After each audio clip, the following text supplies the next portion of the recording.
Voilà, donc j'ai fait une vidéo là précédemment qui s'appelle, enfin qui est sur l'homme conversationnel.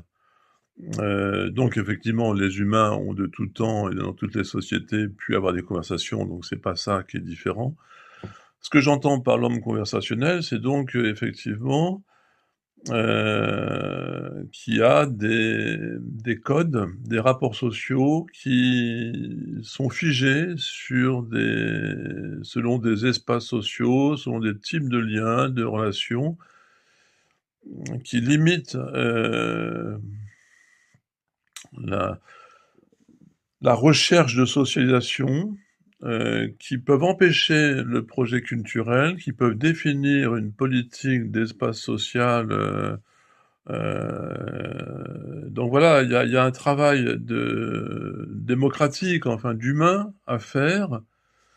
pour, assurer une production personnelle qui soit en adéquation à son être, à sa manière d'être. Donc effectivement, l'homme conversationnel,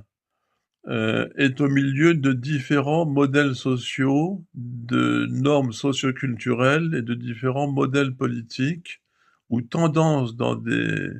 différences de modèles politiques qui font qu'il cherche tout simplement, pacifiquement, à établir,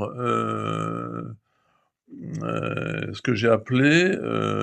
une articulation d'existence. C'est-à-dire,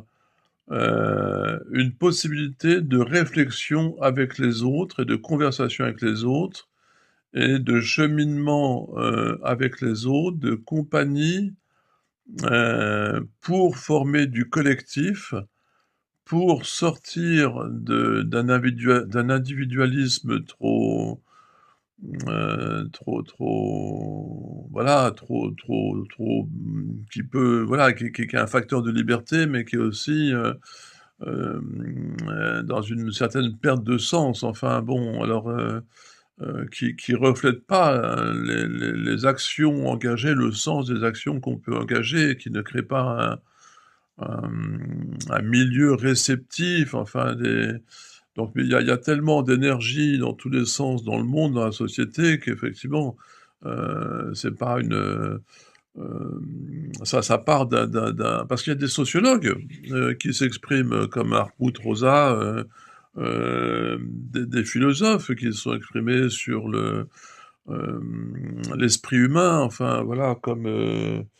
Eugène